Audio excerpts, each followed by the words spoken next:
Rizal. Pag ako ang nanalo na kaupo, talagang papatayin ko kayo.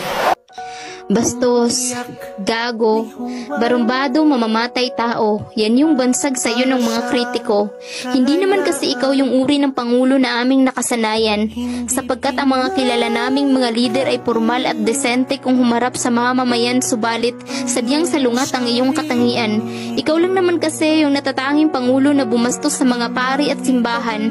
Kahit ang Panginoon ay hindi mo pinalagpas at minura mo ng lantaran, marami ang galit sa'yo dahil kampun ka raw ng kadiliman, ngunit ang hindi nila maintindihan na ang minura mong Diyos ay ang Diyos na sinasamba ng mga oligarko, ng mga magnanakaw at ng mga ganid sa kapangyarihan, ibang-iba sa tunay at dakilang Diyos na sinasamba ng karamihan.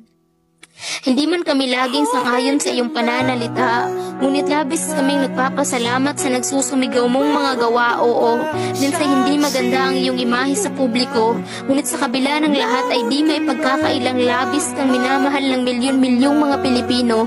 Ikaw lang naman kasi yung bastos na nagmulat sa aming mga mata, ang naglantad ng mga kasinungalingan at pang-aabuso ng media, ang sinasabi nilang gago pero siya rin pumuksa sa mga iligal na droga, ang naglinis at tumapos ng problema hinggil sa tanimbala, ang barumbado na nagpahina sa puwersa ng mga terorista, ang katulog-tulog lang daw pero maraming naipatayong infrastruktura, at ang sinasabi nilang tamad na presidente pero kay raming nagawa sa gitna ng pandemya.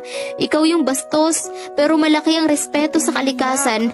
Sa pagpapalinis ng Boracay at Manila Bay ay paulit-ulit ka naming pasasalamatan. Ikaw yung sinasabing mamamatay tao, ngunit magandang bukas ng kabataan ang ipinaglalaban.